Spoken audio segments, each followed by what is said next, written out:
Now, keep in mind that some of my guests have been approached by Homeland Security or FBI saying, why are you going on the Clay Douglas show? My message to those guys, if they're listening this morning, is go get a cup of coffee. Maybe you'll learn something. We both took the same oath, to defend the Constitution against all enemies, foreign and domestic. I don't recall there being an expiration date on that. So well it doesn't show. How can I contain this anguish and this pain? Knowing that your eyes are blinded by the lies. He is the free American, Clay Douglas.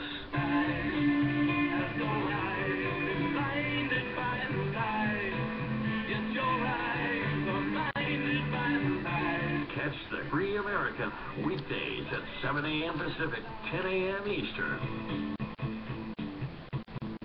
Every time I think about the damage that's been done, the anger wells inside me till I'm almost overcome. I want to tear the moon out of the sky and bust the sun.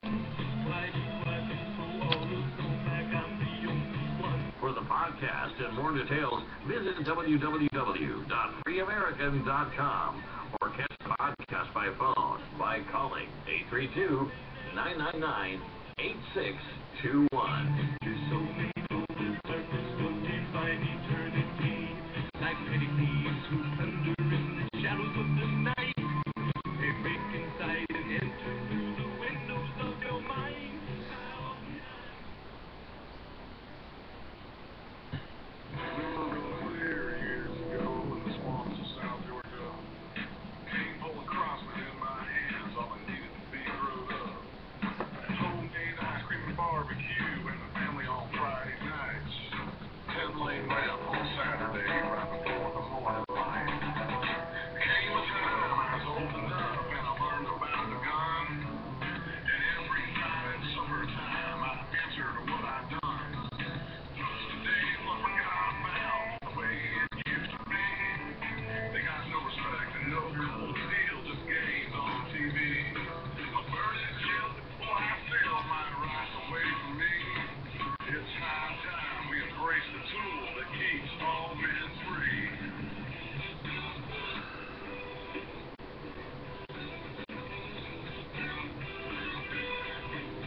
Revolution Radio listeners, the sun is rising across this great United States, and that means straight from the heart of Texas, it is time for Clayton Douglas, the Free American. Take it away, Clayton.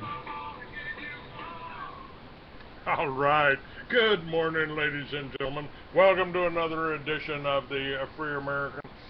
I'm your host, I am Clay Douglas, and my guest today is Doc Marquis. Hello, Doc. How are you? I'm doing fine, Clay. How have you been doing? I'm doing well. Let's see, it's been a little over 10 years since I've had you on my show, hasn't it? Been something like that. 2004, I think. Yeah, that was the year they tried to kill me. And that kind of brings my first question to mind.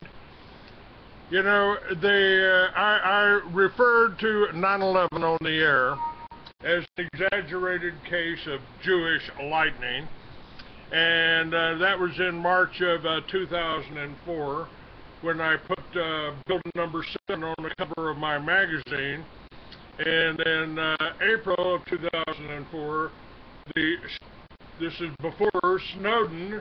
The story broke in the New York Times about the NSA tapping everybody's phones. But the NSA doesn't tap anybody's phones, and they'll be happy to tell you that. That's because they sub it out to companies like Converse and Amdocs and a few other ones.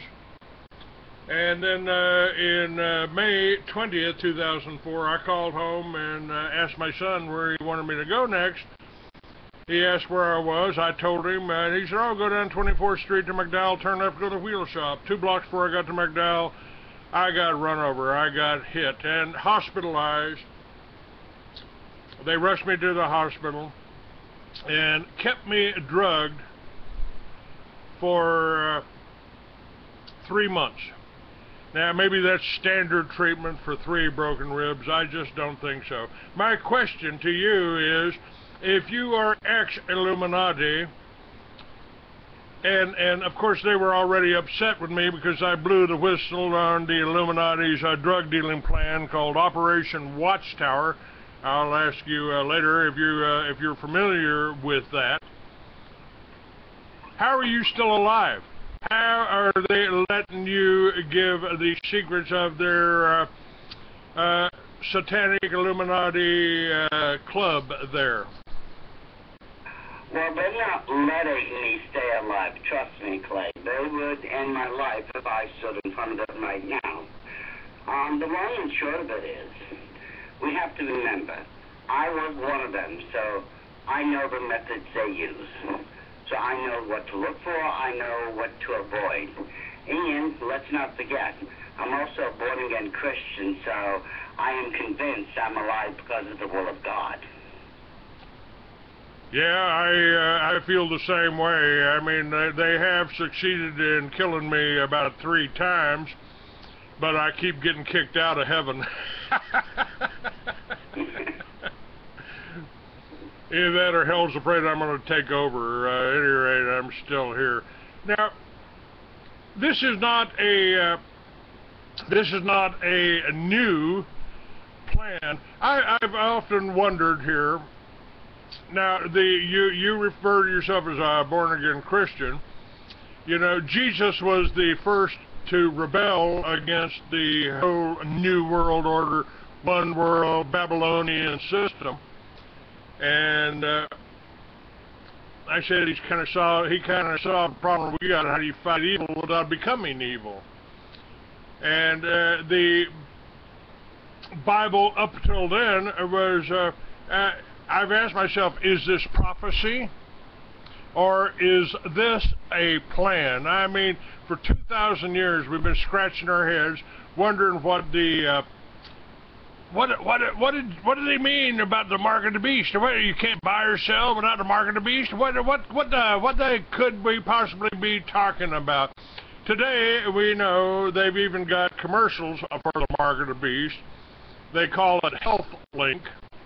It's that nice little Russo told us about in his conversation with Nicholas Rockefeller.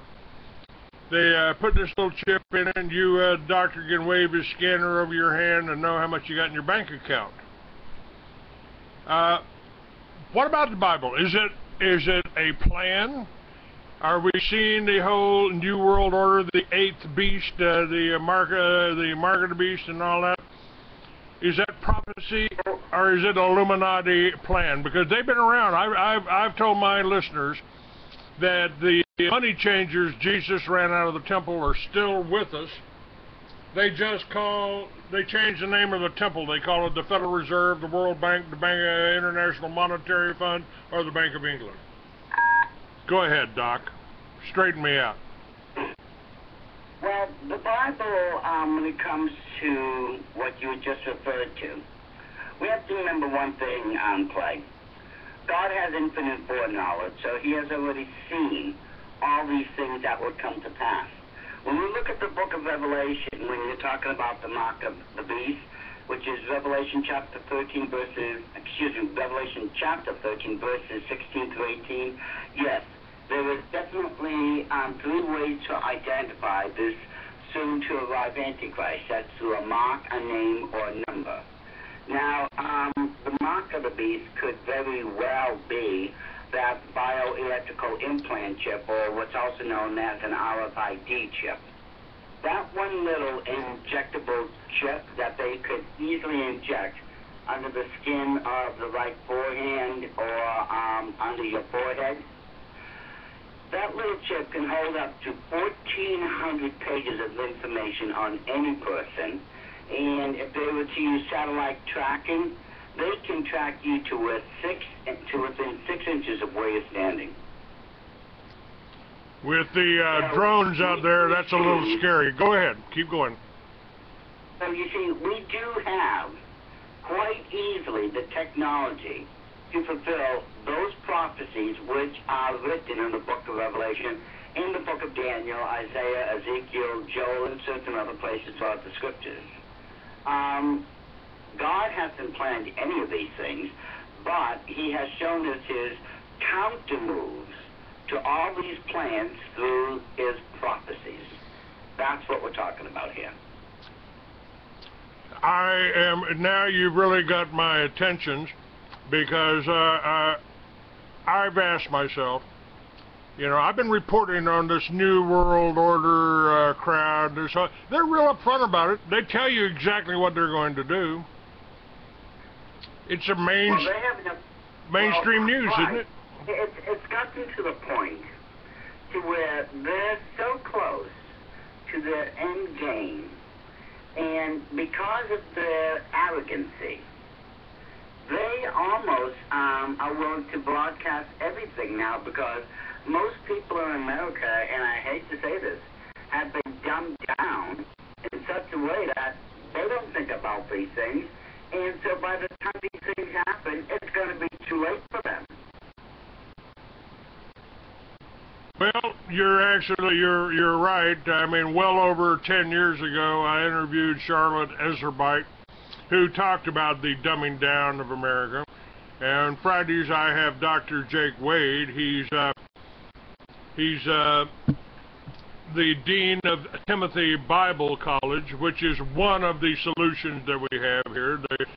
The Timothy Bible College and the Little Red Schoolhouse. If we don't send our kids to Columbine or Sandy Hook, they've got a lot less chance of being murdered in their own living rooms. And there are some other things that are happening. My guest yesterday just talked about our energy source. We're really being screwed by the oil companies, by the corporations that sprung up around the private bank we call the Federal Reserve. They are overcharging, they're wasting energy. We're really throwing our energy out into the air, and this is part of their plan. I mean, if you know, we need to raise a few more $1 billion, well, we'll just raise the gasoline prices. Well, yeah, you see, it all comes down to be certain commodities, like, as you just pointed out, oil, water, fuels, anything of that nature.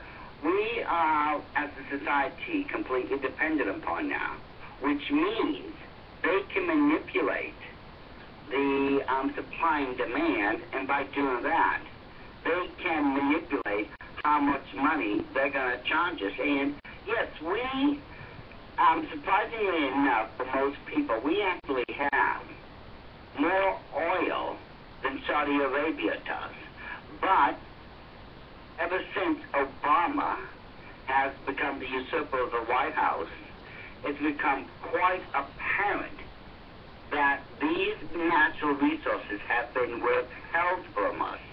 And the reason they have been is because they want to control us, and through that control, they also line their pockets even more.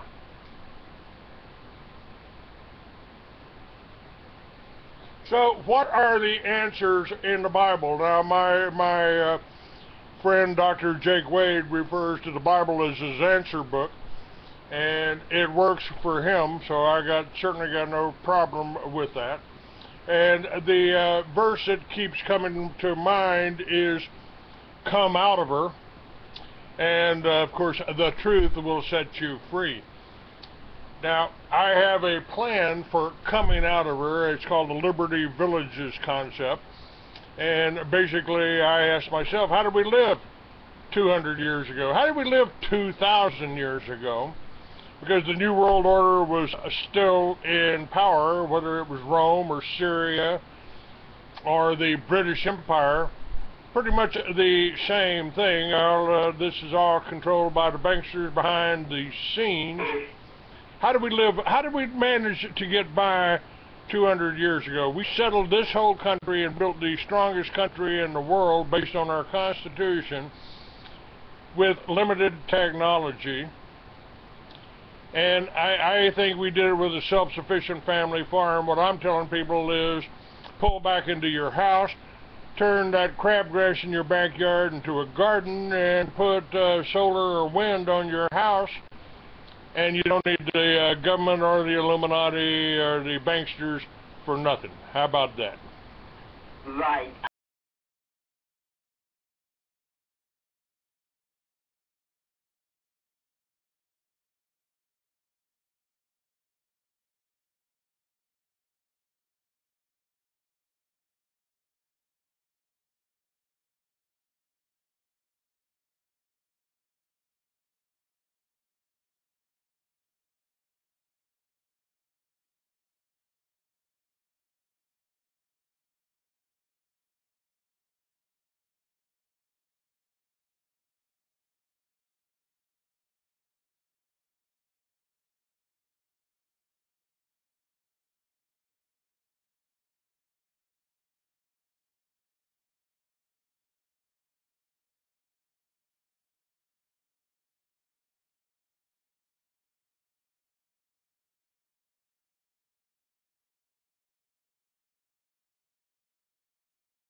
Right off the top of my head, but he suggested that the government needed to take part in this.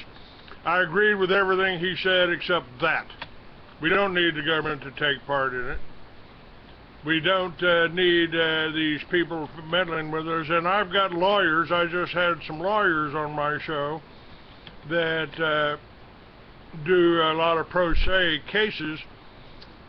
They say the Constitution and the government doesn't have the power to tell you you can't grow your own food. How about that? Well, that's true. But the problem is, Clay, as I said before, Americans have been dumbed down so badly they'll believe anything that they've told. And if we look at the situations that keep popping up, it's always government this or government that, which slowly erodes away any individual freedoms we have, and it makes eventually, especially in the end, a monster known as Big Brother, that unless we wake up enough people through shows like yours and others, if we don't wake them up soon, the government is literally going to take over. And at that point, heaven help us all. Well, it's exactly what I've been warning about for 20 years. And I do what I do because I was pretty outraged at what happened at Waco. And from an insider's point of view, what happened at Waco? I mean, this was an attack on a self-sufficient family farm. This was an attack on a church. And this was an attack on our children. And that's been repeated at Columbine, at Sandy Hook, and at Oklahoma City. Is this now? This strikes me as being satanic. Is it satanic? What do you mean by satanic? I mean, killing people, sacrificing people for some type of. In other words, was this murder on demand? Yes. In this case, yes, it was. You see, Janet Reno back then, like certain people nowadays, to put it, the long and short of it, it's power. It comes down to power in these certain cases, because these people at Waco had thumbed their nose up at the government, and the government wasn't about to let their power be usurped by word or deed. And Janet Reno ordered the wholesale slaughter of all those people. And she did it, claiming that they were illegally hoarding guns, food, and other things, which, when we look at the Constitution and other documents that protect us, they were well within their rights. What it really was is a grab for power. Janet Reno, even later on, if you remember, had to apologize for what she had done. Now, when we look at what's going on right now with the IRS and the NSA, this, again, more power grabbing.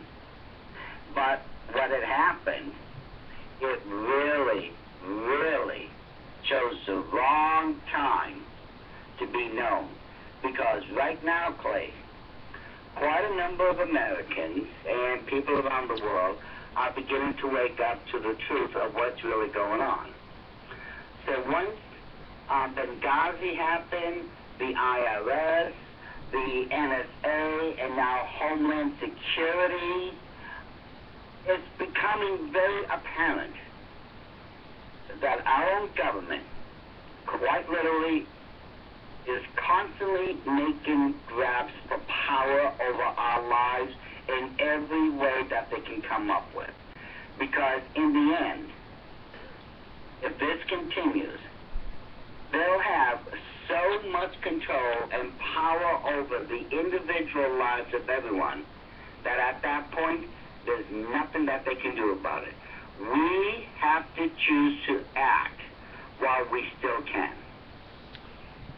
Well, I've told people that what's happening in the United States today happened in Russia 100 years ago. Alexander Solzhenitsyn said how we burned in the camps, thinking if we had just resisted, if we had just pulled out our axes and our machetes and our pitchforks and killed a few of these people that were coming to arrest us, maybe it wouldn't have happened that way. And I see that same thing happen. I see it happen in Waco. This was a psychological operation against the American people. See what they made us do? They resisted by force of arms. See, they made us go in there and kill those 17 little children. We had to do that to save them from a child molester. Well, you're really describing now more what happened over at that false flag in Boston. You see, most people, and we know on April 15th of this year, in Boston, Massachusetts, at the Boston Marathon race, people were murdered and hundreds of people were injured because of those incendiary bombs.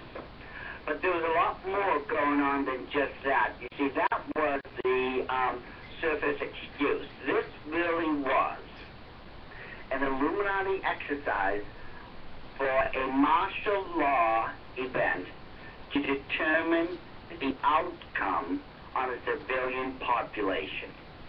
That's what the whole of the Boston event was about. It was a false flag event, and I've got a new DVD coming out proving what I just stated, among other things. Because you see, Clay, excuse me, you know that one guy who's all but become the poster child for the Boston Marathon bombing, Jeff Bauman, who supposedly lost both his legs? Do you remember that guy? Yeah, the one with no blood coming out of the stumps of his legs that he lost the year before? I have got before photos of that guy. And when I say before photos, I'm talking about the split second the first bomb went off in which he was supposed to have had both his legs blown off. Yes, sir. I've got these before photos which shows he never had those legs to begin with. That's right. Yeah. And I've got so many other things, again, photographic evidence that will show everyone who watches it. This has been nothing but a contrived occurrence. We've been lied to, and this was but merely an Illuminati exercise on a civilian population trying to gauge the overall effects of a martial law event. And what scared me the most was the fact that no one did anything.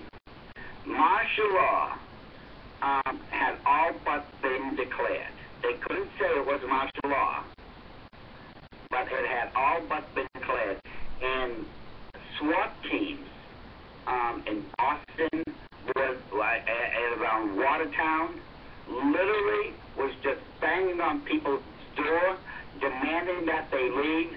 They would go in, ransack the place, and not one person stood up and said, "Excuse me, where is your search warrant?" No, they didn't. Again, this is more psychological programming. And a few years back... Not psychological programming here, no. No, I'm sorry. You're right. This was to gauge the effects of martial law. How would people react to it? This Yes, is sir. what they were looking for. How close are we now? And it succeeded. I would give the Illuminati an A+ for this operation because it went off flawlessly. Now, let me ask, 10 years ago, a little over 10 years ago, right after, as they were rolling the Border Patrol and the Immigration Service and everything, and FEMA into Homeland Security, that made it into DHS. I went to the first Homeland Security meeting for law enforcement, and it occurred at Sandia Labs on Kirtland Air Force Base. I sent a cameraman in, and I photographed Colonel John Brinkerhoff lecturing law enforcement about a war. We're in a war now. It's going to be a long war. It may be longer than the Cold War. And the enemy's weak. The enemy doesn't have planes. It doesn't have jets. It doesn't have helicopters. It doesn't have tanks. So they're going to use unconventional methods, and we've got to use unconventional methods to stop it. In case of a nuclear disaster, an earthquake along the New Madrid fault line, or a single outbreak of smallpox in a major metropolitan area, we'll need 400,000 well-armed, well-trained, organized, disciplined troops to control the American people, because some of them just won't follow orders. Some of us won't line up on a Kmart parking lot to get a vaccination for a disease that's been eradicated in the United States, except for a couple of labs, for 100 years. Now, what he was describing 10 years ago is what I saw happening in Boston. And this is what the whole fusion center thing is about, is to create this police force, this police state out of our police officers, and so they can forget about their oath to the Constitution, and they're just going after, you know, drug dealers and terrorists. And I've also said the war on terror is a war against anyone, anywhere in the world, that objects to and doesn't want to go along with one world government of the banksters, by the banksters, and for the banksters. Well, you see, Clay, it comes down to your definition of terrorist. The government, and quite a number of documents in my possession, have, shall we say, a unique definition of what constitutes a terrorist, terrorism, things like that. And on the list of terrorists are people who are born-again Christians, constitutionalists, or anyone, shall we say, who are of a right and honest mind. Anyone who opposes the government in thought or deed can and have been labeled a terrorist by Obama himself, by those documents. Now, I am not a terrorist, but I do believe in the government taking orders from the people as it was originally designed and planned by our founding fathers. But instead, with the New World Order, it's going to be the other way around. The government will tell you what you're going to do, what you're going to think, and how you're going to act. And if you don't, well, they've got right now a little bit more than 900 concentration camps on American soil that they can put you in until you see things their way. Well, the fusion centers that we're talking about that created these this police state that we've got, that was coming from Senate Bill and House Bill 1959 or 1955, something like that, talking about homegrown terrorism. Homegrown terrorism, and so they're trying to make people like me into a terrorist, people like you into a terrorist. And Ayn Rand kind of had it right when she said the government has no control over honest citizens, so they have to make criminals out of us. And of course, that's also what I believe, that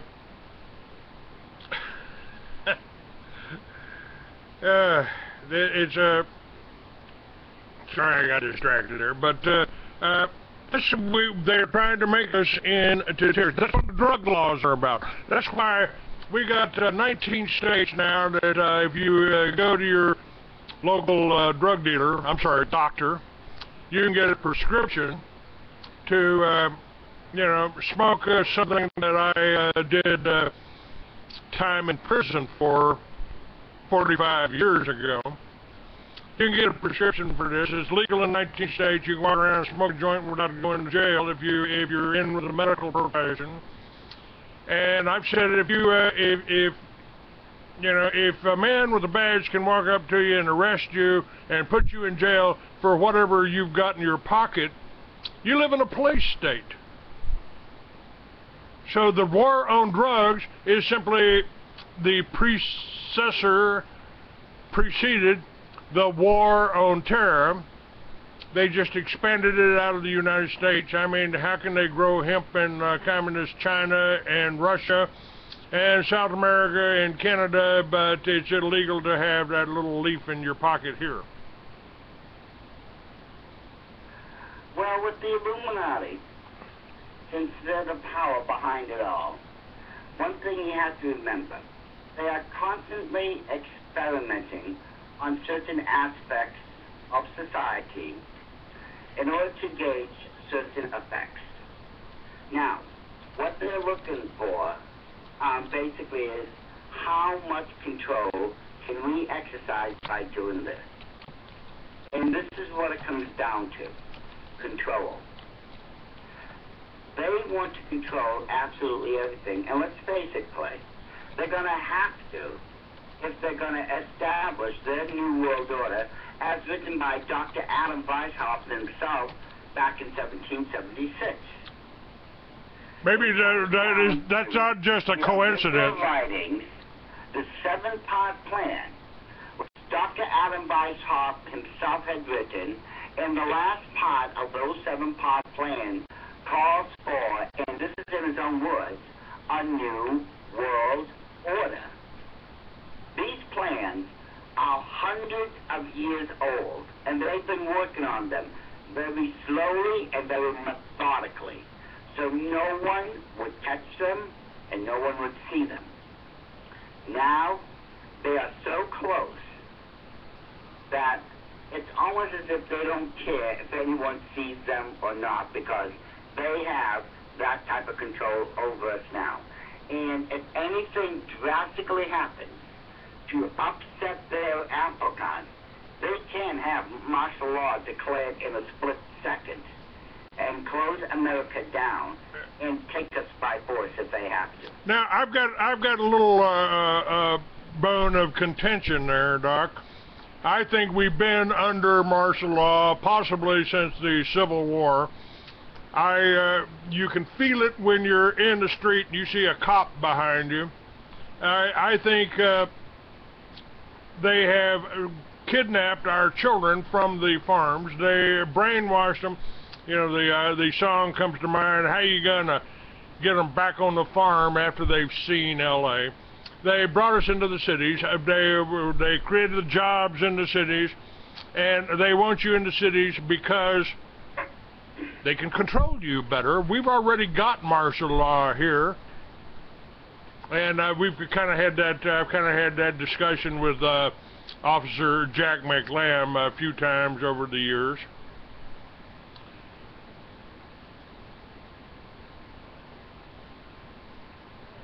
Now there's. So Go ahead. So you asking me, are we under martial law? I think we are. That's just my opinion, but yes, I'd love to hear yours. Okay. No, I would disagree with you on that. Okay. I don't think we're under martial law yet, because martial law would completely shut down America and give it all over into the hands of the military.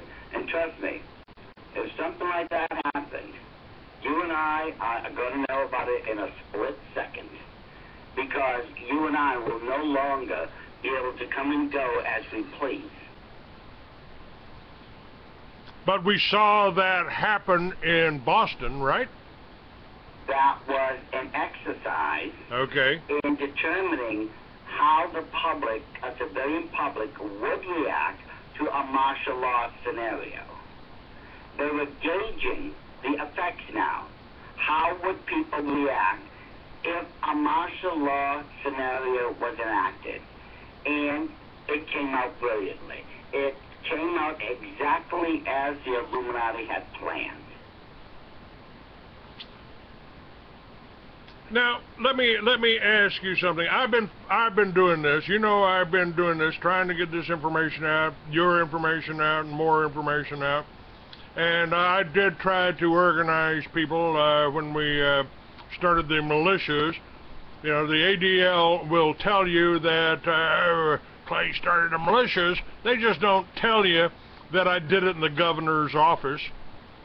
Certainly wasn't a terrorist group, and not one today. The militia is being formed all over the country in the offices of the sheriffs that are going along with their that are honoring their oath. And why did the ADL and Southern Poverty Law come after me so heavily for the last 20 years? Why did they do that for starting the militias? Well, because they don't want people to be able to defend themselves. They don't want people to be educated. I mean, my goodness, Clay, look at just the last year. How many contrived incidences have there been involving just gun control? While the bombs were blowing off in Boston, Barack Obama and that miserable Dianne Feinstein were on Capitol Hill demanding stricter controls of the Second Amendment, or we have to get rid of it for the sake of the children and all this other stuff. And at the same time, Vice President Joe Biden was calling for a new world order. They've been calling for that for some time. I mean, oh, they've been calling for it ever since Papa Bush stood in front of Congress and stated, we must create a new world order. And after him, it was Mikhail Gorbachev. yeah. And right after Mikhail Gorbachev, it was the Pope John Paul II. And after him, it was Prince Charles of England, so on and so on and so forth. All right,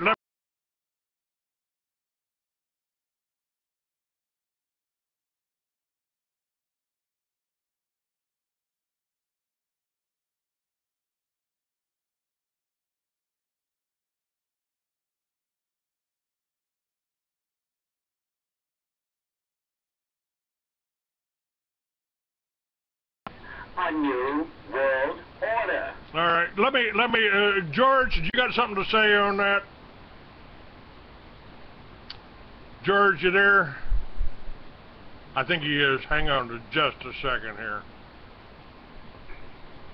Now we can see a new world coming into view. A world in which there is a very real prospect of a new world order.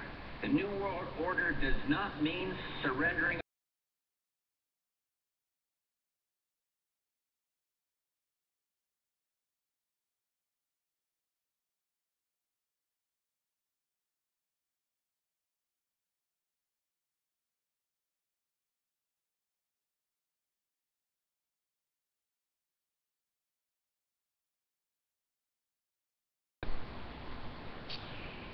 This is what they're doing. This is what their plan is. Now, let me go back. You mentioned Adam Weishaupt. And in that time period, about 200 years ago, a courier was nabbed, an Illuminati courier, I believe you put it that way, that had the protocols of the elders of Zion on him. And that is the most banned, suppressed document ever. And of course, if you play it in front of somebody that's Jewish, they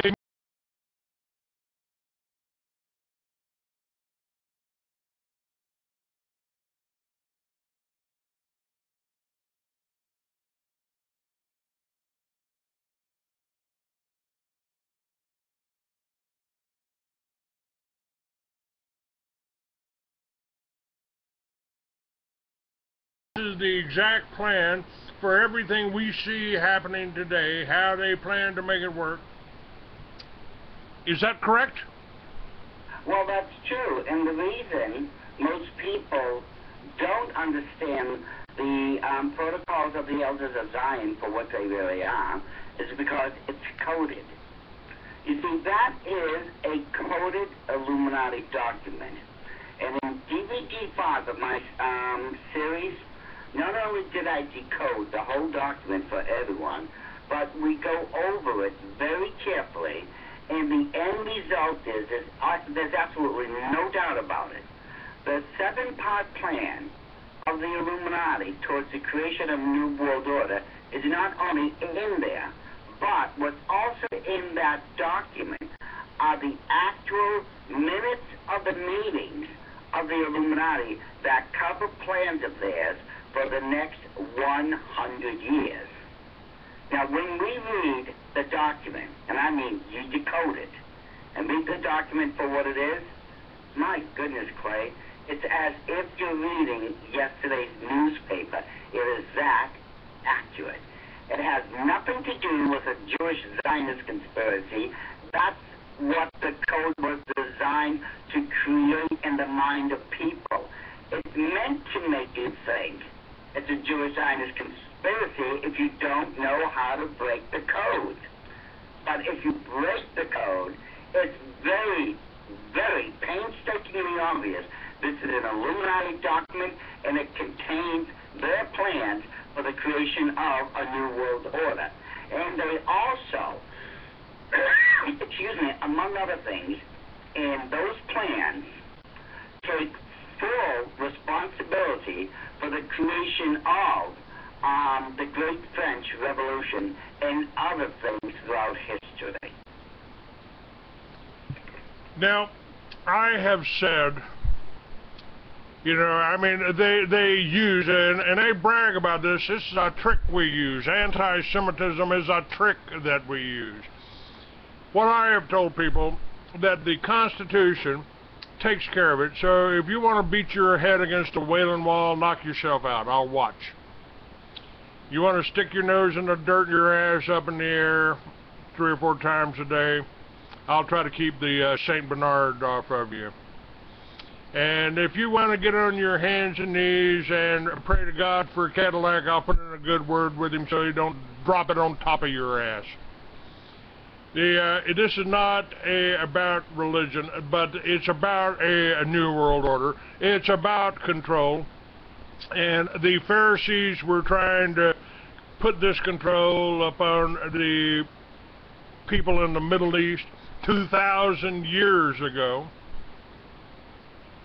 2,000 years ago, they've been doing this. Now, this whole anti-Semitic thing, I've said that the elite, or the Illuminati, they hide behind the Jewish people, and they'll sacrifice them in a heartbeat as the same way they will sacrifice the Christians or the million or so Muslims that we've killed over these lies about the wars, and the million or so Vietnamese farmers and children that we slaughtered over something that never happened. Gulf of Tonkin never happened. Never happened. So are they using the Jewish people? I mean, now they are good bookkeepers. I mean, I've done a lot of business with Jews over the years. Made a lot of money with Jewish people, but I always made about 10% less than I was supposed to. So does that make them good businessmen, good money managers, or do they have no built-in compunction about usury? I mean, the Bible and the Muslims forbid usury, but the banks today, I call them banksters, you know, are they using the Jews to run this part? They're using them as scapegoats. They always have, they always will, because it's an easy way to blame someone else. So everyone else is misdirected, and they don't see who's really behind these things. Divide and conquer is the oldest maxim in warfare. The old magic trick. The magician will say, look at my right hand, when you should have been watching.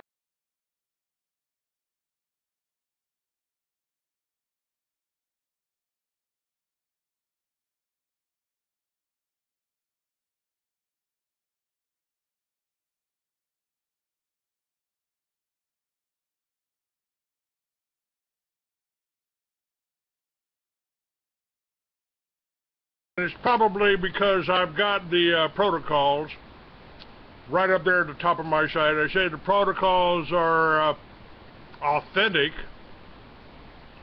and you know, where's the proof that the protocols are authentic? The proof is in the document itself.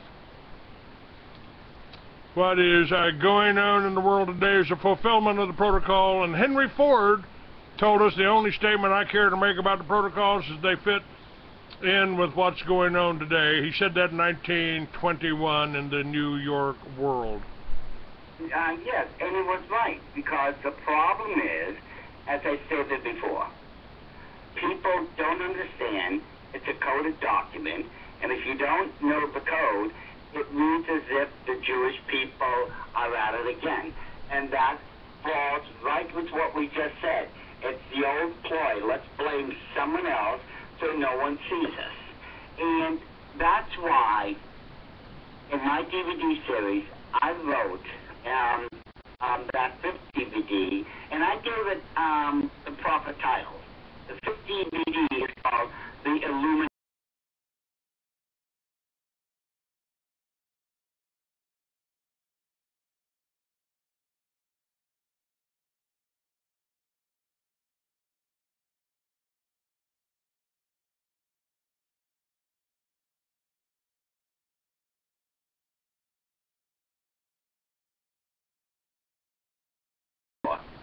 Once you go through it and read it for what it really is so accurate, it's like eating yesterday's newspaper. Are the Jewish people to be blamed for this? No. This is a contrived occurrence under the auspices of the Illuminati themselves.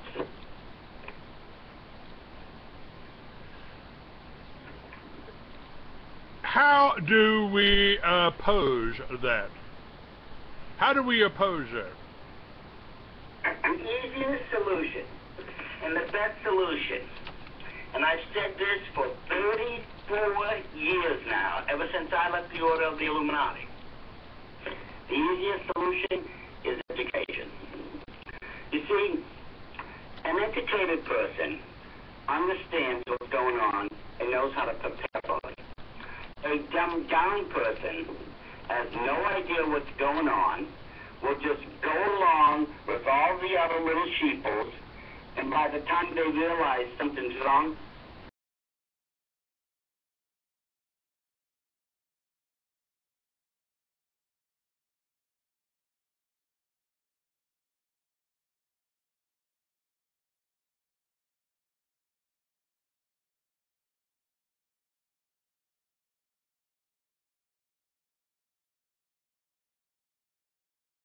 they dumb down. You know, it's really just a matter of independence. I mean, we lived pretty well 200 years ago. We built this country 200 years ago. We did it with windmills. We did it with, on horseback. I think in the Richard Kelly Hoskins, I don't know if you ever got to meet him. He was on my show several times. He, until he introduced me to an ex-wife, I haven't talked to him since. but he said that the foundation of every civilization was the self-sufficient family farm. And I really agree with that. I mean, if you can grow your own food, generate your own energy, you don't really need the banksters, you don't need the Illuminati, you don't need the government. Exactly. If the people learn how to be self-sustainable, they wouldn't need the government, they wouldn't need anyone. That's what it comes down to. And that's why they're so scared. Well, there's still people who understand the concept of being able to be independent from them. And that's why they've put all these regulations, new laws, executive orders, trying to make sure that they would contain and control those things which, well, let's face it, would be out of their control. Now, what I've suggested, you said there's laws about that. I get that a lot. Now, my one solution here, and I want to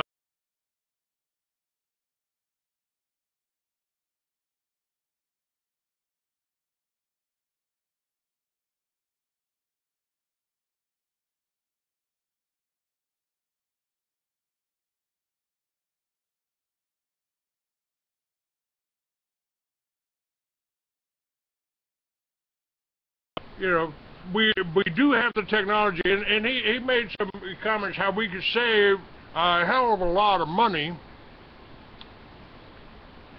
by just wrapping our water heater. Wrapping our water heater with additional insulation.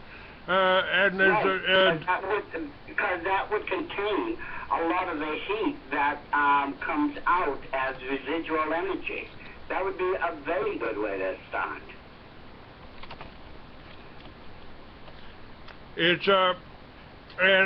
but people, when I tell the people, like, here's all we need to do. I'm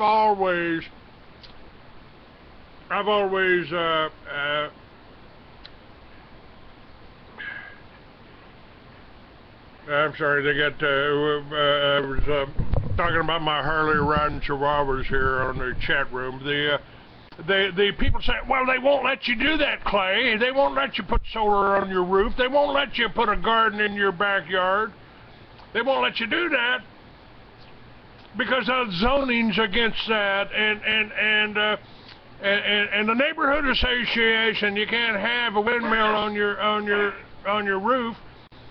And this is tyranny. Of course they don't want you to do that. Of course you can't get better than 50 miles to the gallon to the on your car. I mean, there's cars out there that get 70 miles a gallon. They won't let you have it in this country. They won't let you build a magnetic generator in this country. They won't let you get a. They won't let you get a. They don't want you to do this. You can't. They've gone after Paul Pantone when he developed the GEAT. He was getting 70 miles a gallon. Can't get over 50, or it's a threat to national security. This is the way they keep you on. And I've told people, throw out the neighborhood association, go into one block. If you can turn your house into a garden and into a generator, they can't stop us. Now, hang on a minute, we got to take a break. I'll be right back with Doc Marquis, and hopefully we got solutions for you.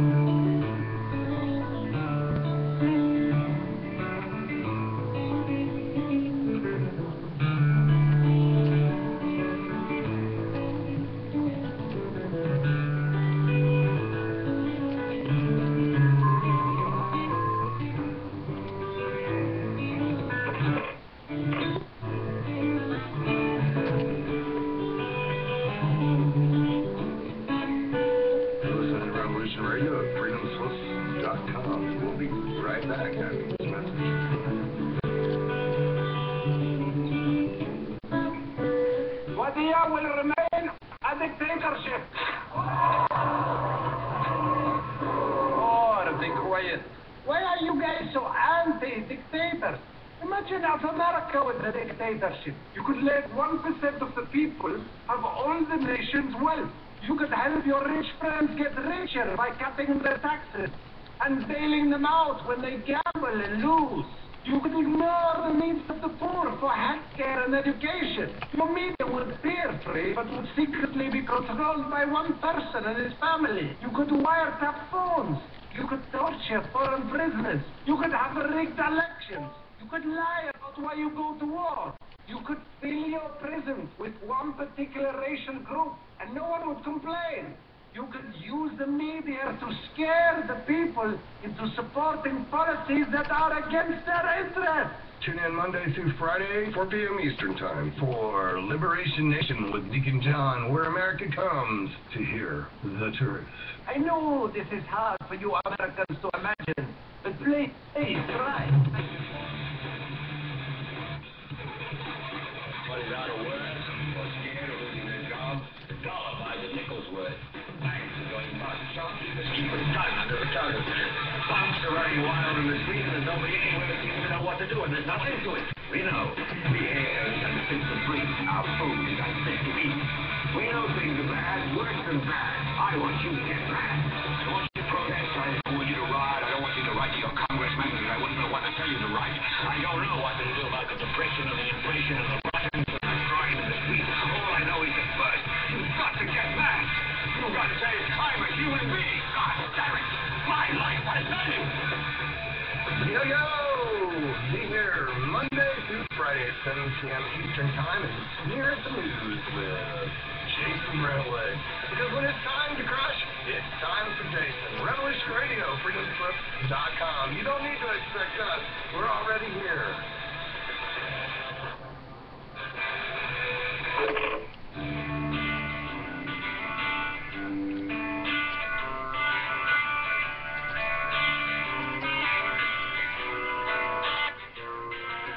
This is Thomas, a.k.a. a Mad Painter. I'd like you to join me Monday nights, 10 p.m.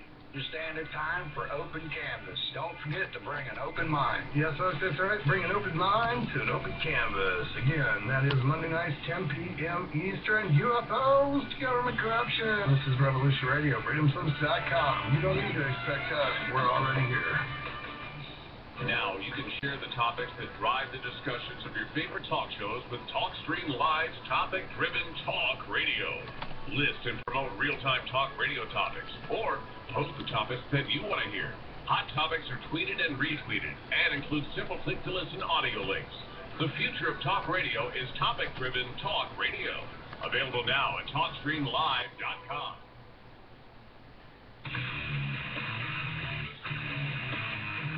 Revolution Radio.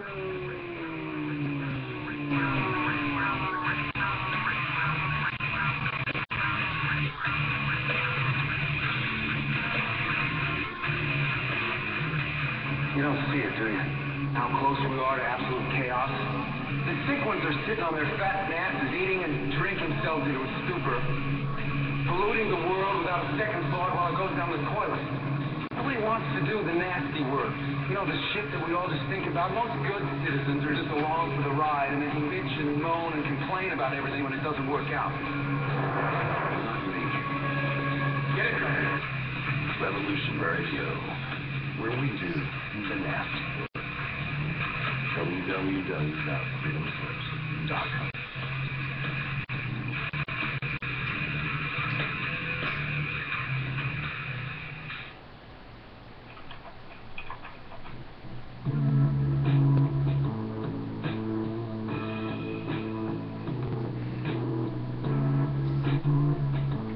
Data safe. You have the necessary information to assist you in confidently living through just about any survival situation.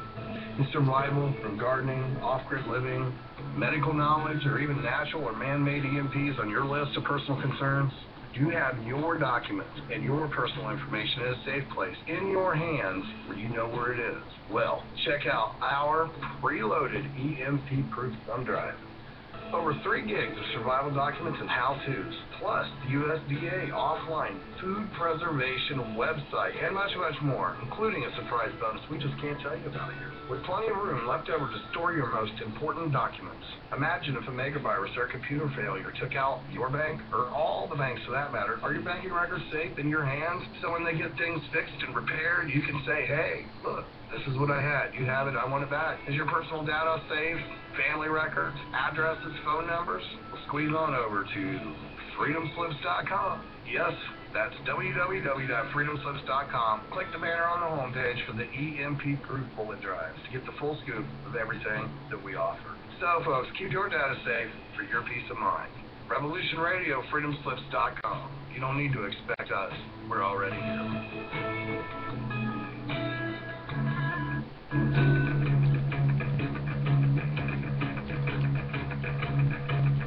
Revolution Radio.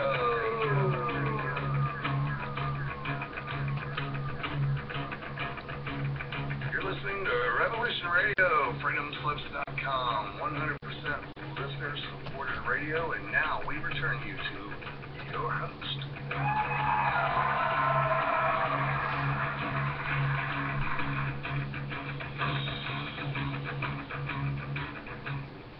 All right. We're back. My guest is a Dog Marquis, ex-Illuminati, working for you now.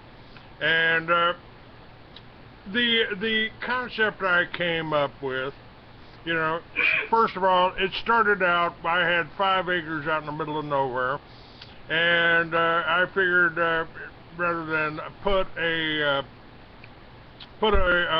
motel in or build a motel, I'd just pick up some teepees for about $5,000 and put them up and put a vacancy sign on it and rent them out. Stick a yurt in the middle of it and introduce people. Use it as a sort of like a you know, a motel or a you know, restaurant to stop people off and say, look, this is how you can be more self-sufficient. Here's what happened. And I lost the property. I was attacked and have been attacked for the last 20 years. But I decided we could do it in our own neighborhood. I mean, these neighborhoods, this rural neighborhood that this neighborhood that we've got here in Corpus Christi or in Dallas or in Houston, it came from farmland. It came from farmland. And why couldn't we restore it to farmland? What's the problem with putting a garden in your backyard and a solar unit on your home? Now, hundreds of people, maybe thousands of people, have done that since I started talking about it 10 years ago. And it's one family in Pasadena, California, produced 6,000 pounds of food from their backyard, 1/10 of an acre. What if all the neighbors on your block got together and did that? That might upset the homeowners association, and certainly you could go to the county and plead your case at the county if zoning tried to stop you. I mean, it's certainly a way to start by changing our counties. How about that? Well, they're not going to let it work. They're going to make sure that anyone who attempts it inevitably is going to fail, because you do something like that, you become independent, and it's all about control for them, which is why they're going to come down on top of you like a ton of bricks. They've done that, so that wouldn't be anything new for me. Well, you can see I'm not making this stuff up then. No, sir. I know how the Illuminati think, I know how they act, I know what their plans are, and anything that would upset their apple cart, they're going to stop it, one way or the other. They've put Paul Pantone in mental institutions when he wouldn't sign over his GEAT devices. They've run him out of 2 or 3 states by using the same type of ADL, Southern Poverty Law, approach to attack him. Oh, he's anti-Semitic. Oh, he's a racist. Oh, he's anti-government. Oh, you know all of the things that they use against him, against us. Like the usual claptrap. Yes, sir. But people are waking up to that.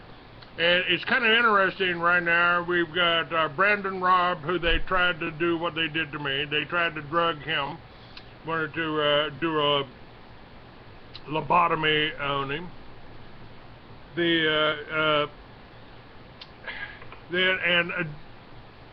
WikiLeaks, Hassan, they're trying to keep him down.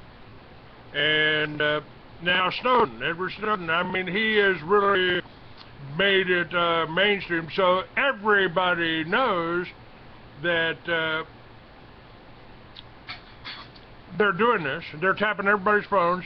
I used to refer to myself as the canary in the coal mine because I'm so vocal and because I'm so straightforward about everything that's happening here. They'll come after me first. But they've already done that after me 10 years ago, and they're coming after everybody now, isn't it? Or isn't that happening? I mean, why should we?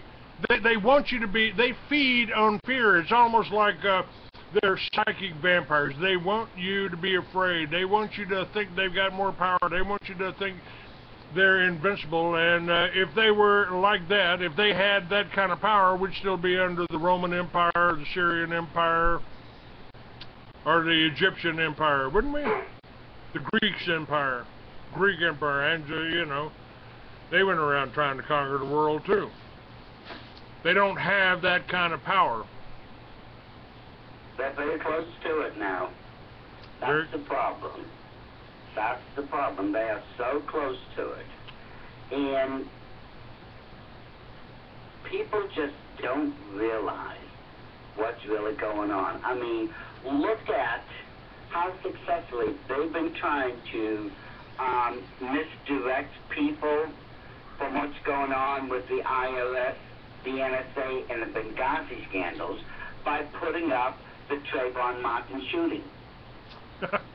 There's an answer to that. There's an answer to that. I'm sorry, I gotta interrupt that. Hold on. That's a distraction. That's all that court trial was a distraction. And Eric Holden has been using it brilliantly because so many people, it seems, have forgotten about what's going on with the Department of Justice and his role in all of it. And that's what this is all about. They will distract you from looking at what's really going on until it's too late. Well, we've tried to tell people the truth about the IRS. Vultures and Eagles clothing. I sold that for many years. Lynn Meredith wrote that. Irwin Schiff wrote the Federal Mafia. We tried to tell people what was going on with the IRS. And people would come to me and say, well, Clay, is this right? Is this true? Is this true? Well, it's true, yeah. It's true, but it's kind of like going up to Al Capone and going, hey, Al, I heard that, I found out that extortion is not legal. I'm not paying you no more.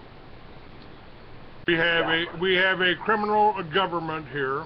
And just let me backtrack for a second, because in my book Mystery Babylon, I've got the old details for the Operation Watchtower. Are you familiar with Operation Watchtower? It ran concurrently with Iran-Contra. Iran-Contra made the front page, and Operation Watchtower was buried. That was top secret, except for the people that are dead or in jail. Nobody knew about that until I published that in my magazine. That's the CIA under George Bush, using the CIA and the Mossad to bring all of the cocaine into this country through Panama. Mm-hmm. Right. So we've got, and here we got the BATF that was responsible for the murder of the 100 or so people in Waco, sending guns to the drug cartels in Mexico. I mean, that we got. Fast and Furious. Yes, Fast and Furious. Yes, sir. That was another Eric debacle. Yes, sir. So we've got agency, the CIA and the Mossad. One of them's bringing in the drugs, and that's contributing to the fact that we've got more people in prison in this country than any communist country out there, including communist Red China, with 5 times their population. We've created this prison industry in America, and we've got more people in prison than they had in the Soviet Union.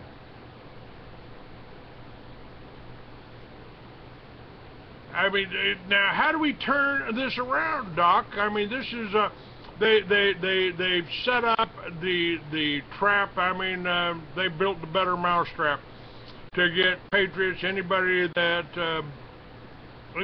wants to stand up to this is suddenly a criminal. Well, it's easy enough. You build a better, I should say, you beat a better mousetrap by making a better mouse. And that's through education. You see, why do you think it's called the secret government? Because no one knows what's going on behind the scenes. That's why we have to keep educating the people.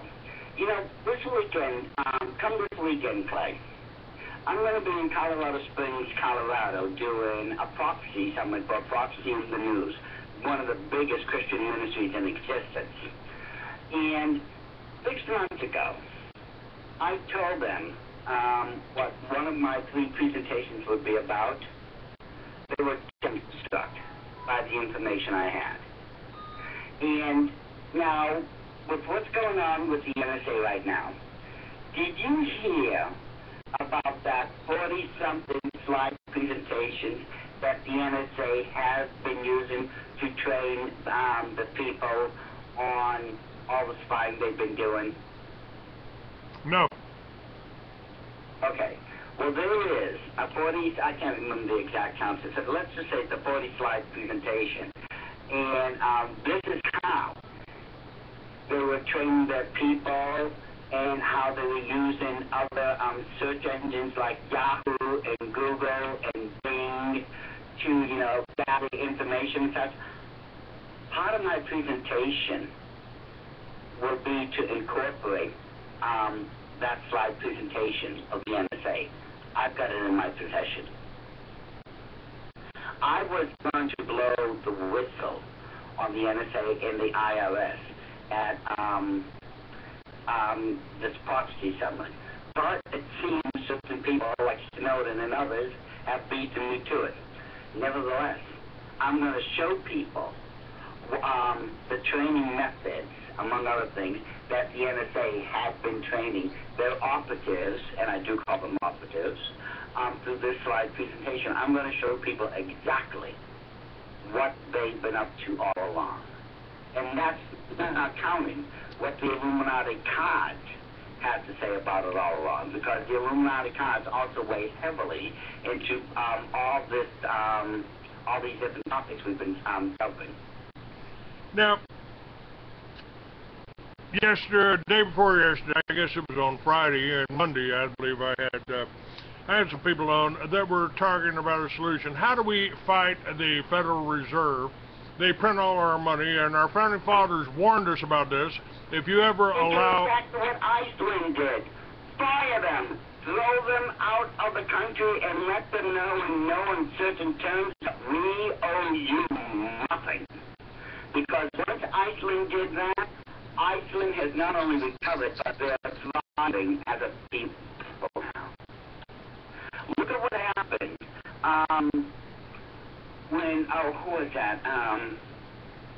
Andrew Jackson. Yes. He was trying to stop them. And he got impeached for it. Abraham Lincoln was blocking the central banking system from coming into America. They killed him. John F. Kennedy was going to put us back on gold and silver and get rid of the central banking system. Executive Order 11110. I carry one of his $5 bills around with me. This is not an easy thing. We could do it if we could get enough people with backbone into the two houses. We could kick out the Federal Reserve System and get ourselves back into solvency once again. Well, there is a problem with voting people. Now, Doc, I don't know if you know, but I worked with a presidential candidate, first one to sign up for the Republican Party in 1996. His name was Charles Collins. I don't know if you remember him or not. He was, we would go up to the meetings, the Republican caucuses, and he would tell people that we can buy back the Federal Reserve, we can wipe this out. He gave me one of the little $5 bills from Kennedy, the United States note, and every time he tried to tell anybody,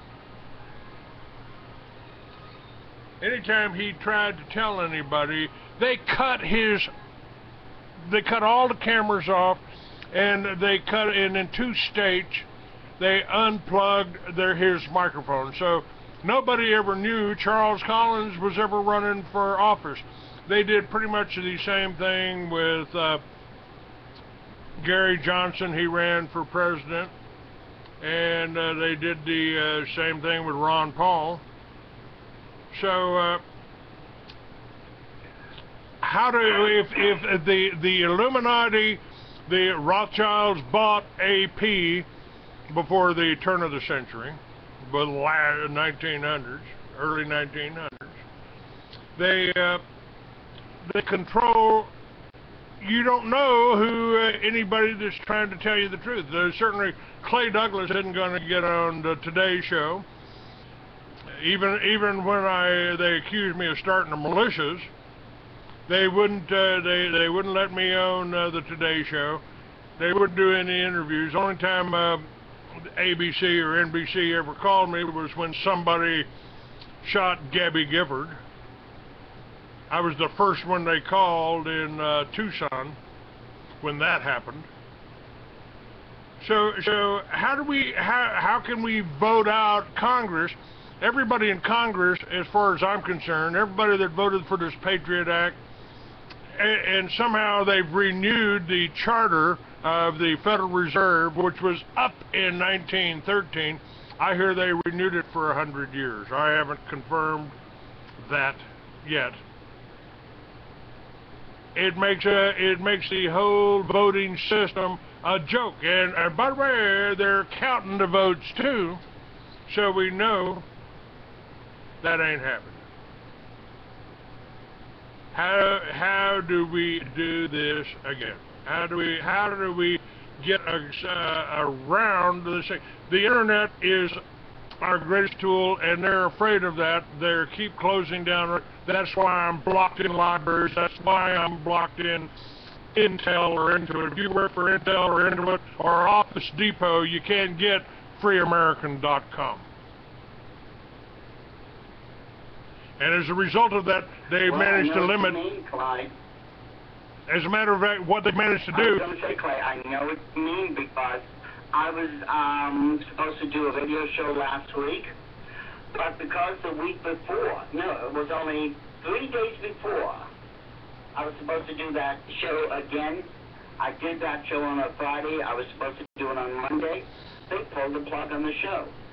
They canceled the show, and the show is no longer allowed on the network.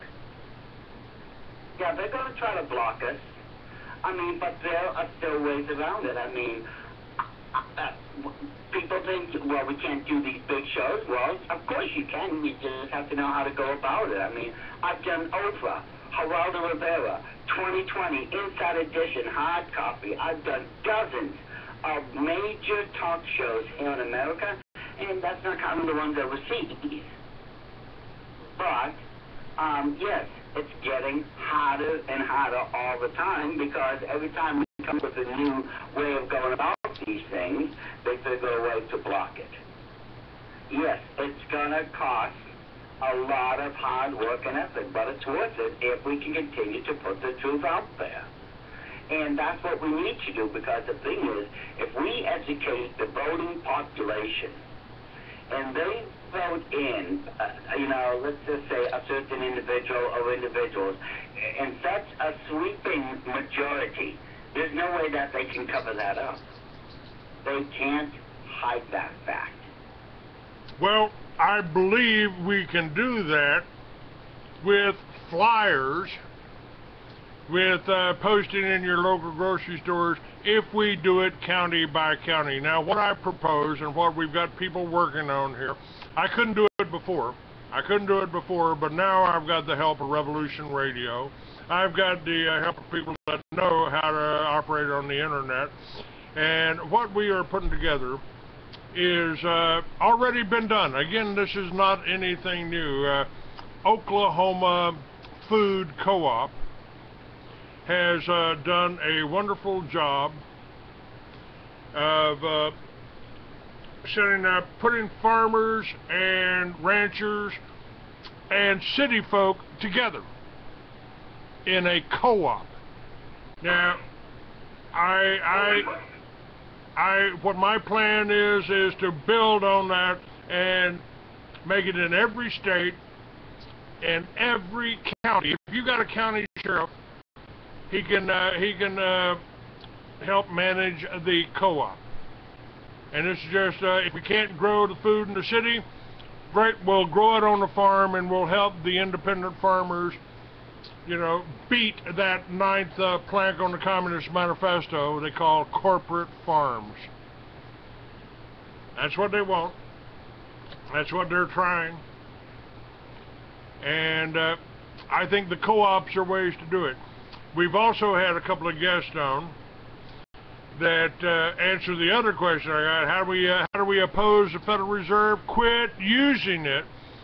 Ithaca hours and mile-high money or mile-high hours is being done in Colorado. They've got it in counties in California, and they've got it, of course, in Ithaca, New York. It's been working for 22 years.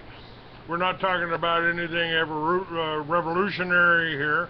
We're talking about, and co-ops have been used in Europe for years. If we put together, if we got 20 people in a co-op, and we buy our staples at wholesale and redistribute it to our members at cost plus 10, we start saving money. If we make the, here's where you get the insulation to wrap around your water heaters and your air conditioners. Here's how to change the atmospheric content in your home. Here's how to clean your air. Here's a water filter so you can get that fluoride out of your water and the radioactivity out of your water. And if we make that available to all the co-op members, this isn't trying to herd cats. You want to save money? Here's the way to do it. And somebody in the chat room saying, I'm on county property and they all have gardens out here in my hood. I've talked about this on my air, and I had one lady call me from Florida, northern Florida, and she said, but Clay, we're already doing that here. We're working with our farmers. Great, you're ahead of the game. Yes. It just gives you a nail to hang your hat on here. If it's good, again, I don't care what color you are. I don't care what religion you are. I've never walked up to anybody and say, hey, Doc, are you Jewish? I don't do that. I judge people by what they say, what they do. I judge by their results. And, Exactly. you know, if it's good for me, you know, it kind of brings me to this whole thing about Israel and what's going on with the Palestinians. If the Palestinians had the same right as a Jew in that same land, in that same area there, we wouldn't have the problems that we have now. I sold to all kinds of stores. Back during the Vietnam War, I sold peace symbols to Spencer's Gifts, to Kmart, and to head shops up and down all over New York and Brooklyn. I sold to all of these stores. Some of them were Jewish, some of them were Muslim, some of them were Christians. They all got along just fine in New York. They had the same rights. They had the same ability to make money off of the stuff that I had.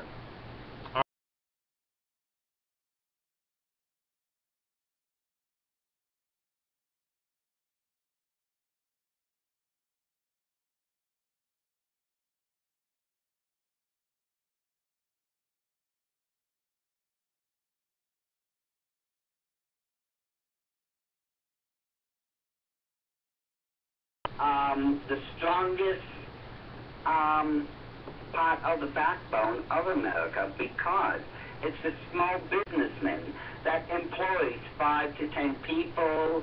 They get a regular paycheck.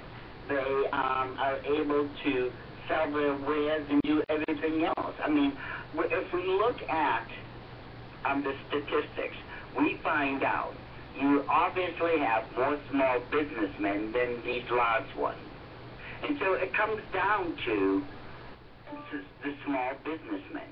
But this is why Obama is trying to, crush out the small businessmen so that he can make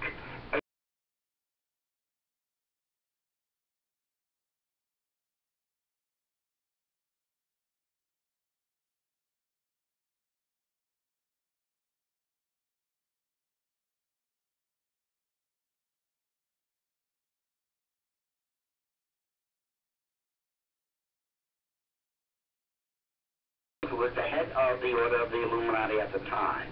He said, allow me to control and issue the money of a nation, and I care not who writes its laws. And he was right.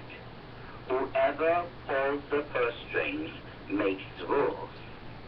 And that's why they're trying to put everything under big corporations. They control the corporations. They own them. So by that method, they control us. Get rid of the small businessmen, then you eventually end up totally dependent on these corporations and upon Big Brother. Now that is one chapter in my book, Mystery Babylon.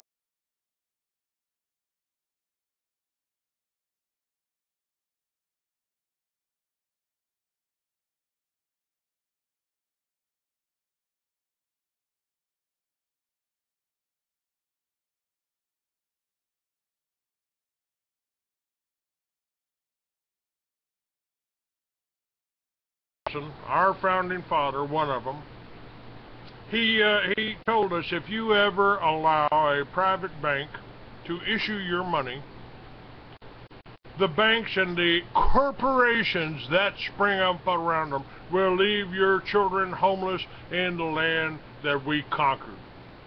I see that when we've got 1 million families, 1 million families since in the last year that have lost their homes, in the last 2 years that have lost their homes. And I can hear Thomas Jefferson's words echoing in my mind. Can you say Monsanto? Can you say Archer Daniels Midland? Can you say Halliburton?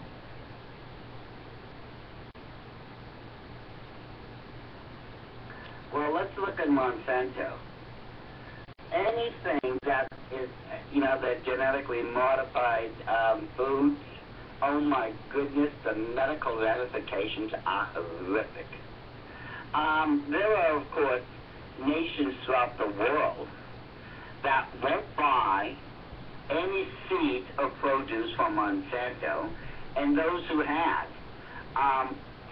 the vast majority of them had returned them because the crops, the cattle, are all sickened, diseased, or they don't grow anywhere near to the abundancy that any other seeds would grow.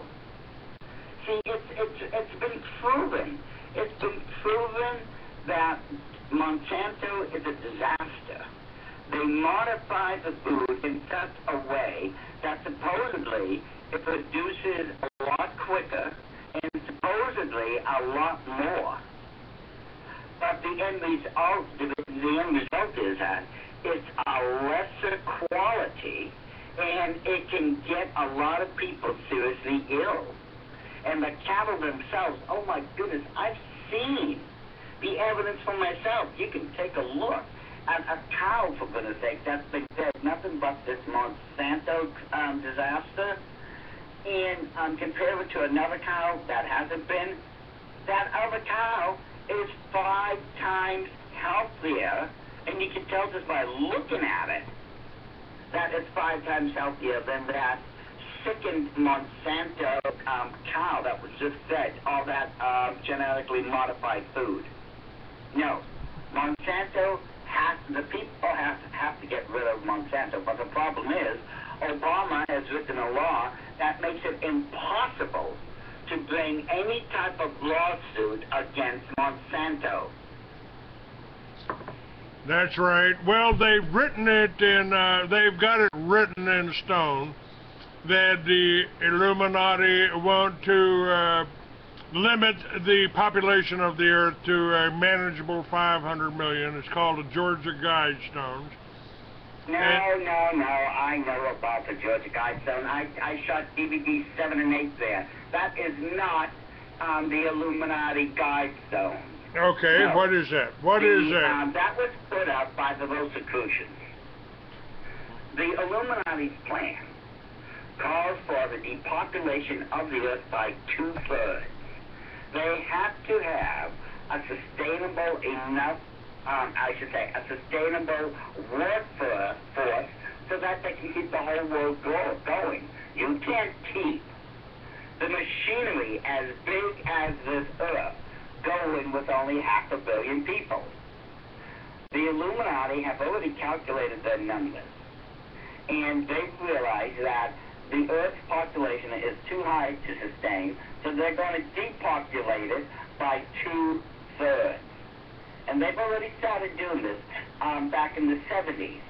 The first, actually it started back after the end of World War II, when they closed China, and the people there in China, by law, they can have 1 child. Now, if you want a second child, you have to seek the government's permission, and it's going to be rare to get that permission. If you have 3 children, then you have to be in the government.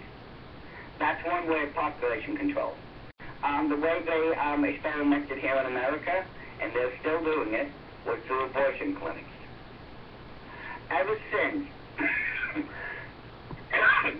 ever since Roe versus Wade,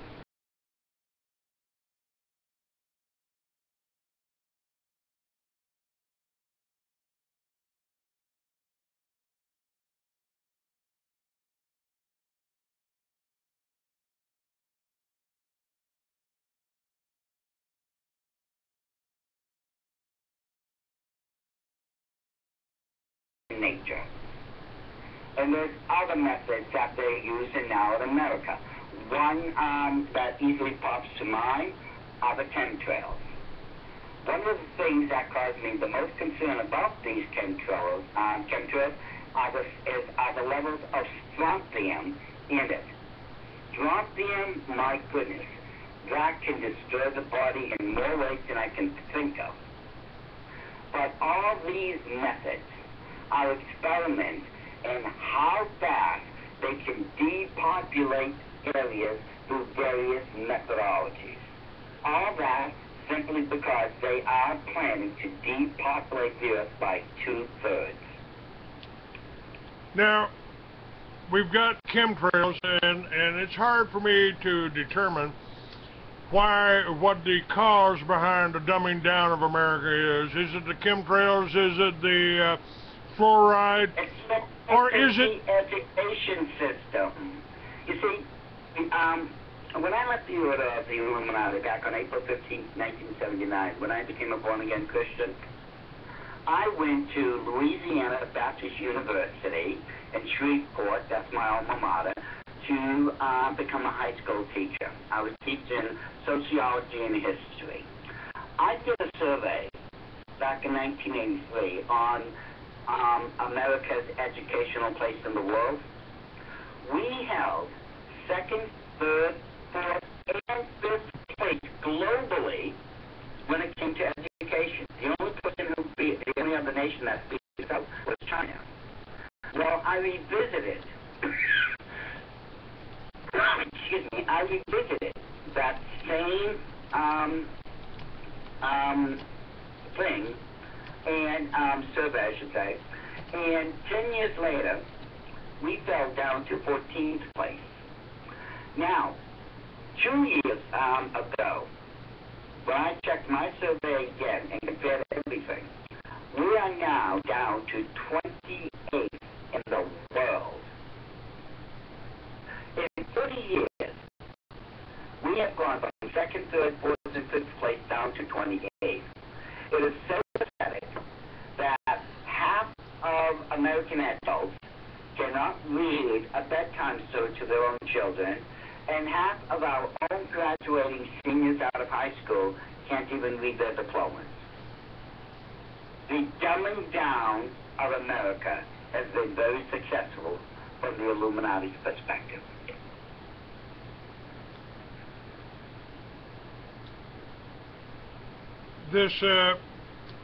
What about the pharmaceutical industries? I mean, I've seen their markups, 2,000% markup on things like Luvox. Isn't this part of the drugging of America? I mean, there are more people die from pharmaceutical drugs than all the heroin, cocaine, and methamphetamine in the world. Well, this is part of the problem. You see, parents don't want to be parents anymore. They expect 5, 6, 7, 8-year-old children to behave like adults. And when they don't, oh, my child has ADHD, so we drug them up. You know what? Clay, I think you and I both know, especially since we were children at one point, children are rambunctious by nature when they're young, aren't they? Absolutely. You know, but no. Instead of parents being parents, responsible parents, no. They say, oh, my child must have ADHD, he acts up. Excuse me, children are rambunctious. This is simply an excuse to dope the kids up. That's all it is. And the pharmaceutical money, I should say pharmaceutical companies, are making billions and billions and billions every year because parents don't want to take their responsibility and be the parents they should for these children. Look at what also happens when we expose the children to all this nonsense on the TV, in the movies, on Xbox, and the computers, and other things. No, we entertain them. We distract them. We're not educating them. I mean, for goodness sakes, let's look at the educational system in America alone. I'd give it a failing grade like that. Because how many children are being passed for the sake of just being passed? Remember, who was it that came up with that program, No Child Left Behind? Was that Obama? I think that was, no, I believe that was Bush. Or maybe it went before that. Okay. Maybe it No child was. left behind. Okay. Yes. So you know how they make sure no child is left behind? They lower the grading standard. They lowered it. So this way, instead of 70 being a passing grade, 50 could be a passing grade. Now, is that stupid or what? And people wonder why Americans have been dumbed down, because we're allowing it to happen. Parents need to get involved. Parents need to look at the literature that their children are being forced to read through every single day. They need to check the books that children are learning from. They need to see if there's any educational value. I could teach any person right now how to challenge the school board to make sure that quality educational material are being taught to the students every day. But that requires a little bit of work and a little bit of involvement. And, and how many people don't want to do that anymore? Well, a lot. I mean, my friend, Dr. Jake Wade, 20 years ago, he started the Little Red Schoolhouse, and that evolved into Timothy Bible College. It's accredited. You know, you can get your master's degree, you can get your bachelor's degree from it at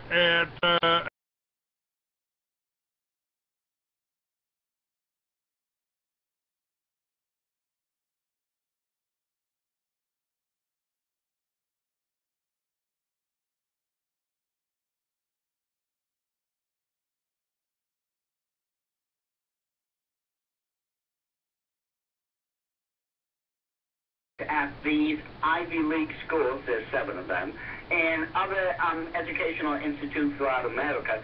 It's all being geared towards globalization. In other words, it's a fancy word for a one-world government. Right. They've been real straightforward about that. And of course, you know, your babysitters today is the television, and they don't call that programming for nothing, do they? No. And as I said, look at the absolute nonsense that they're teaching kids through the airways. My goodness. Some of it, I mean, what? In our day and age would have been called pornography. And nowadays, oh no, this is okay, it's acceptable. No, it's not. It's never been acceptable, it never will. Not as far as I'm concerned. There are rights, there are wrongs in this life, and my guideline to all that, and I don't care if anyone likes it or not, is through the Bible. For 34 years, I've been a born-again Christian, Clay. I've seen a lot of things when I was in the Illuminati. I have been fighting against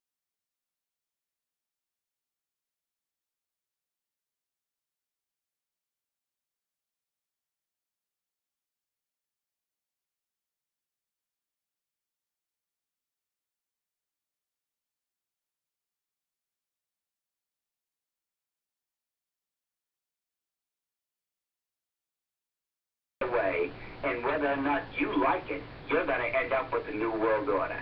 It is time to start doing something about it now while you still have some time left. The time to start was years ago. Years ago. Was yesterday. Yeah, now somebody on the chat room is asking you about the Frankfurt School, or Frankfurt School. Do you know anything about that? Is this part of the Illuminati's plan?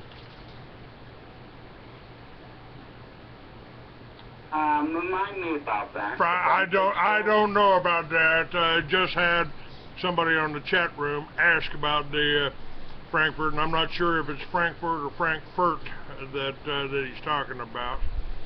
But all of these schools, all of these colleges, if you go to a college now, there was just a film up on YouTube that compared the college libraries to prison libraries. I mean, it's almost like they're training our children, our young people, how to conform to prison life. And what about FEMA? What about the charges?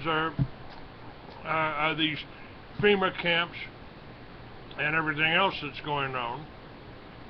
You know. The FEMA camps. Now, whether people or not want to believe it or not, these FEMA camps are what are properly, and I do mean properly, referred to as concentration camps or POW camps. I've got the documentation to prove it. I've got the papers. I've got the bidders' contracts. I've got the letters from senators. I've got the photographic evidence of these places, these so-called demilitarized bases, where the signs are saying POW camp. Whether people want to believe they exist or not, I've got the evidence. It's true. It's real, people. And right now, by my count, there's approximately a little bit more than 900 of them on American soil. And we have to use a little common sense here, folks. Why would you have a concentration camp or a POW camp on American soil if there's no war going on? Unless they plan to start a war here in America.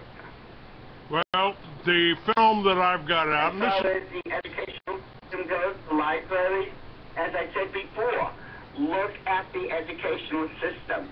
They're purposely dumbing down Americans. It's no surprise when we look at the libraries, the type of materials they have. They don't have quality material. They have quantity, and yeah, it's a lot of garbage. They don't have quality. They don't want that to be there because that speaks of educating a mind. And they don't want that. Well, it's why I have ads for Timothy Bible College and the Little Red Schoolhouse. We can take control of education of our children very, very easily. It's up there. And the film that I did over 10 years ago called The True Face of FEMA, I mean, they're talking about this being a long war and the war being fought on American soil, And it's, you know, case of a single outbreak of smallpox in a major metropolitan area, 400,000 well-armed, well-trained, organized, disciplined troops to control the American people. And by the way, you know, we've got Dr. Carly broadcasting on Revolution Radio now, and she's trying to tell you that the real weapons of mass destruction are called vaccines. Yes, I could a lot more quickly and a lot more efficiently depopulate a nation by, you know, causing an outbreak than anything else. You can't get rid of that many people in any war, but you put out an epidemic or even a pandemic, oh my goodness, you can depopulate people like that overnight.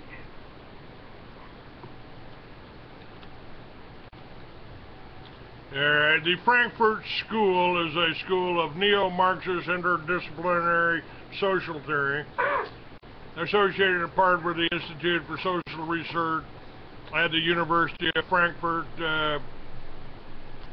School initially consisted of dissident Marxists. I have another question for you. Exactly what is the, what are we facing here? Are we facing fascism? Are we facing communist or communism? I don't see much difference. I think to me it's kind of like saying, well, are you a Republican or a Democrat? You know, that's more of the divide and conquer. That's an illusion. The Democrat and Republican, that's all smoke screen there. You know, if folks would just take a real hard look at the issues, what the arguments were in the beginning, for or against, and then look at the end, it came out the same way, no matter if it was Democrat or Republican. You know, we were supposed to be a one-party system. The so-called Democratic-Republican thing, that was just, again, and as a distraction, smokescreen to keep us distracted from the real issues at hand. And what was that other part of the question you asked? I'm sorry.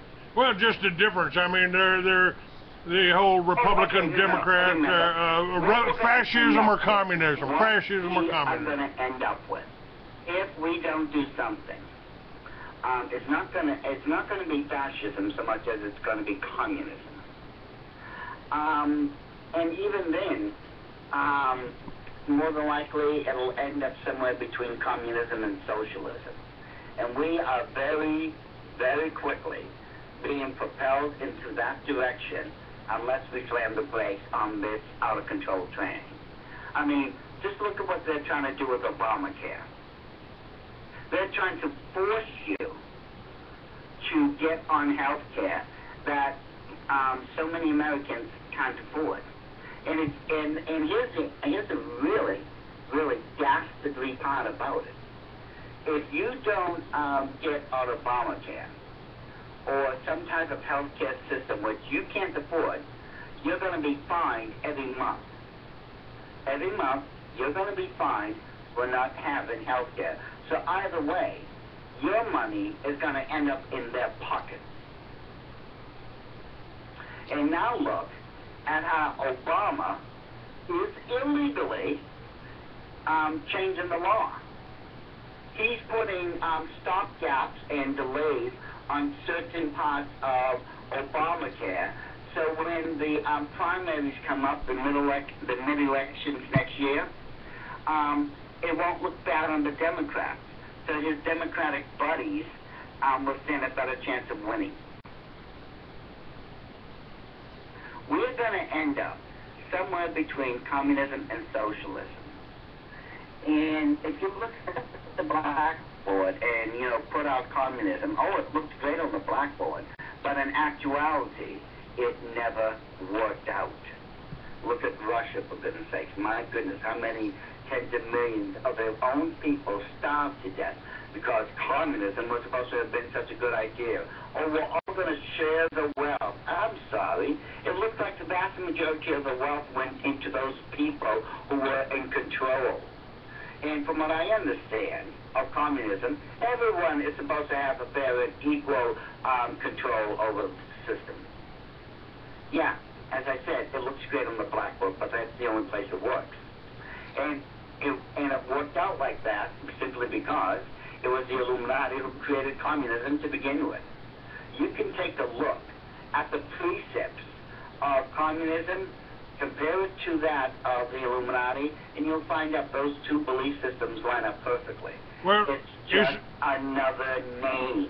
Isn't it interesting that every plank on the Communist Manifesto is intact in America today?